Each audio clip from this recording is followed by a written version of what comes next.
Hey, this is Hornbush on a rainy Saturday afternoon. I'm here with our team historian, Doug Towne. He was a park ranger here at the Chickamauga Battlefield.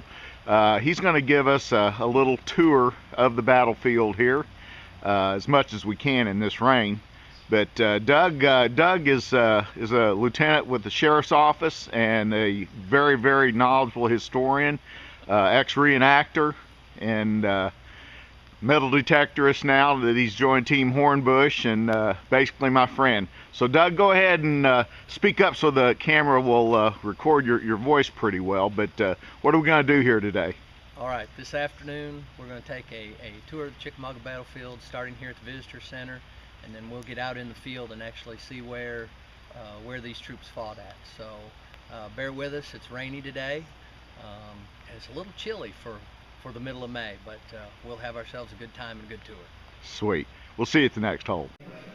Hey, this is Hornbush. We're in the museum at Chickamauga Battlefield, and they're stuck.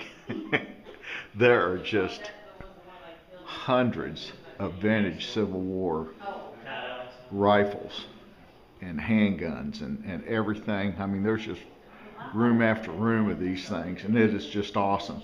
As I go through the area here, I find a weapon that is somewhat unique, that the Cajun coin hunter finds these bullets all the time down at Port Hudson, and it's the Sharps and Hankins. And this gun is a carbine. It's barrel, and part of the action is covered by leather.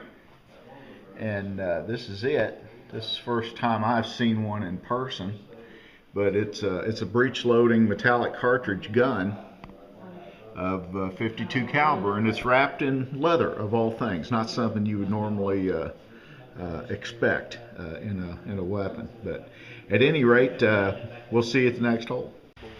Hey, this is Hornbush. Here is a 10-pounder Parrott cannon. You can tell those by the cylinder rear of the thing. And then we'll come up on this one. It's a 12-pound smoothbore. You can see right there, smoothbore Napoleon bronze gun. And we got a James rifle, which is a 12-pounder, but it's rifled. Looks very similar to the other one. And then we got a 6-pounder smoothbore bronze gun.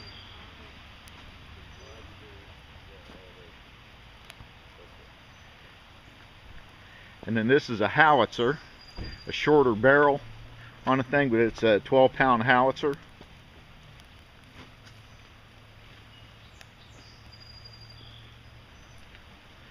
And the last one is a 3-inch ordnance rifle. These were used by both sides. And I just wanted you guys to be able to get some idea of what these things look like in real life. I gotta apologize for the rain, but this is what we got today. We'll see you at the next hole. Hey, this is Hornbush. This is the Snodgrass cabin there at Chickamauga, and I'm gonna defer to my historian here, Doug Towne.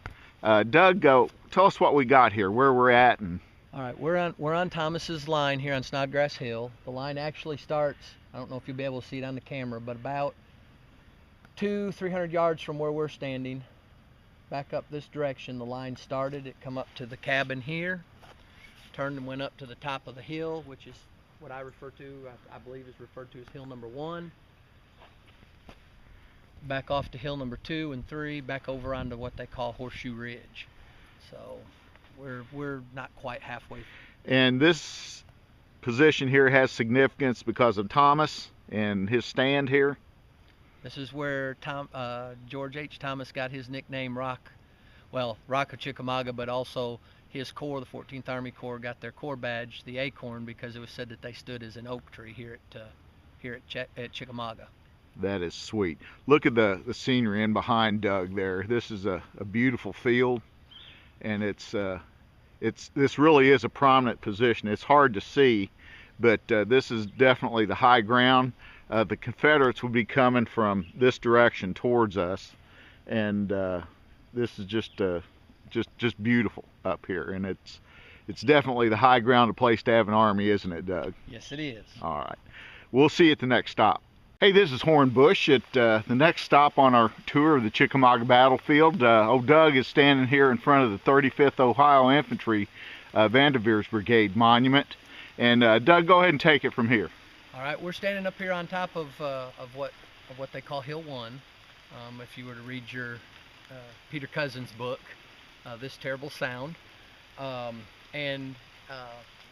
You know, again, we've come almost a quarter of a mile or so from back over here in this direction where the Snodgrass cabin is. And when they talk about the different hills, and the Confederates talk about being,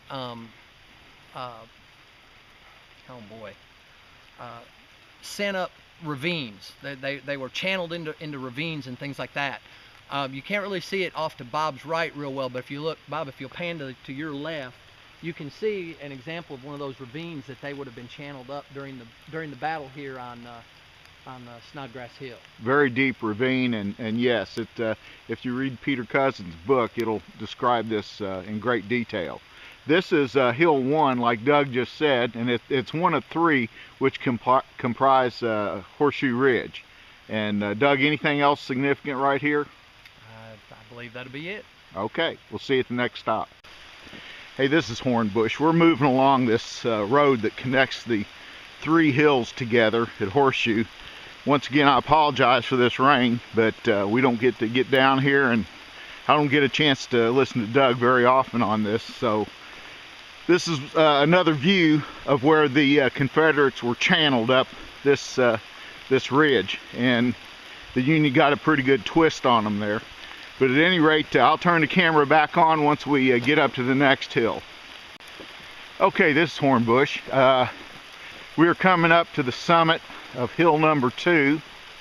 You can see different monuments up here. And I'll let Doug brief you guys on the significance of this once we get up there.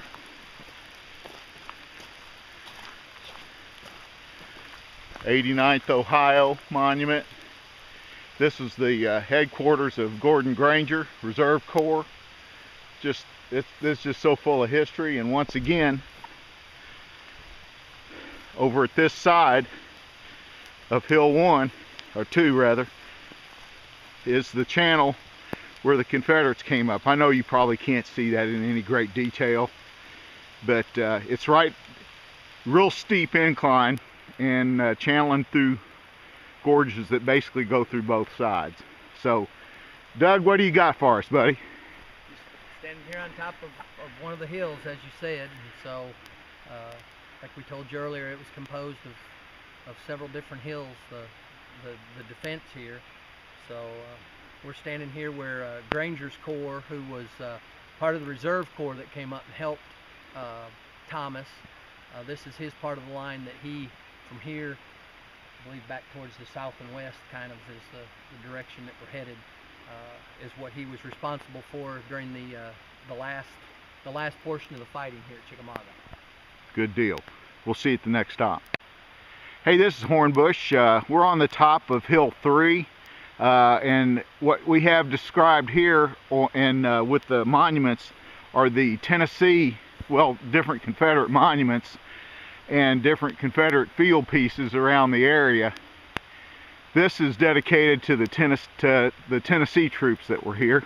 The infantry troops. The infantry, yep. I hope you can see that. It's got an awesome statue at the top that someone has tore the butt and the end of the rifle off of, probably to get the bronze to sell. But at any rate, Doug, why don't you tell us what we have here? All right, so we are at the far end of the Union line as far as Snodgrass Hill goes. About 100 yards or so back up here, we'll actually end the line. Where you see that, you might be able to see the monument up there. Yeah. That is about the end right there. And so as the battle's winding down, when the Federal troops get their withdrawal, they're headed back this direction towards Chattanooga, and Confederate troops come up here, and the artillery pieces you see down here, Dent's Alabama Battery, They fire off not but probably some of the last few shots that are fired at federal troops on September 20th. So you were at the end of the Union line on Snodgrass Hill. Yep. And most of this, like we said, or like Doug alluded to, is where the Confederacy rather pulled on up and came over the hill upon the withdrawal of the Union troops. And this is where they fired at them as they were retreating. So at any rate, we'll see you at the next stop. Hey, this is Hornbush. Our tour is over, and we're back at the Snodgrass house. This is where Thomas did his magic. And Doug, I'm going to turn it over to you, and then we're going to walk a little bit and show him where his headquarters was at. But go ahead with your wrap up here. All right. Well, first of all, enjoyed the tour today with and for Team Hornbush, and any of you that are out there watching and listening. We're back here at the cabin, as Bob said. Thomas's headquarters are just back over behind the hill here. We're going to walk there in just a minute. You know, Thomas does his job, saving the Union Army from complete disaster. Saves about 2/3 of the Army, uses about 2/3 of the Army, while the other third and Rosecrans and the other 2 corps commanders are swept from the field. He does receive his orders to withdraw, and does so just about dark on September 20th. He withdraws and moves back into Chattanooga the next day.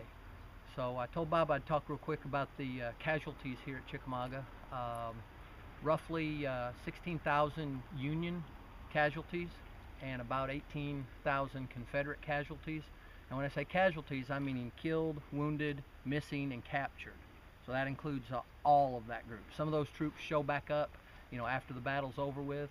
Some of those troops outright, they figure there were about 4,000 that were killed here at Chickamauga. So those are troops that neither side obviously ever gets back. So it was very, very costly as far as men and equipment goes for both armies. The other historically significant portion of the Snodgrass cabin here is that 26 years ago, I asked my wife to marry me. And, Sweet. June the 10th, here in just a couple weeks, will be our 25th wedding anniversary. So my shout out for the end of this video goes to her, Vicky. I love you, and look forward to 25 more good years with you. Sweet. Not 26 though, just 25. Okay, 25 plus. That's awesome. I can't think of a better place. That's just really good. That's good. Let's walk around here and show the folks where Thomas's headquarters actually was. Go ahead. Oh, I keep walking in there. Down there where you'll see the pyramid cannonballs. Straight through the trees there. Yep. You'll see a pyramid of cannonballs. That's where Thomas's headquarters was actually at. So I'm going to turn this over to Doug, and I'll do the shout outs for us. All right. Soaked, but anyway, it's all good. Team Hornbush can't waste a Saturday, so we're out here in it. I would love, I mean, I'm like, my neck is swelling out, and I'm wanting to do some metal detecting so bad that I can't even stand it, but I'm a law-abiding citizen, so I won't. But at any rate, I want to do some shout-outs to all our buddies and friends. First off, to EJ Cajun Coin Hunter, to Randy Shue and Sham Bonner, Frank Abel, all members of Team Hornbush there. Also Larry Reynolds and Colleen. Digging Deep South LA. I mean, I can't not go mention him. LA Gold, Ace Digger. Ace Digger is from around this area. I'm not sure where that little guy's located at, but he comes up with some good hunts. I'd like to give a shout out to John and Rose of DIV. Thank you for all you do in providing us a place to legally relic hunt. It's awesome. It's awesome. Their hunts are always great. But at any rate, Tennessee Jeff. Rocky Top. Rocky Face Dan. Oh man, I almost forgot Dan. Okay, Rocky Face Dan, Dan Lawson. Shout out to you. Also, Don Dodson from North Georgia Relics and Ringgold. He sold me 2 of my machines, so I owe him a debt of gratitude. He's a fine gentleman, fine gentleman. Feel free to visit him in Ringgold, Georgia, North Georgia Relics. But that's about it. I want to thank everyone for watching, and I hope this hasn't been too disjointed for you, but we just enjoy doing this stuff. We'll see you at the next hole.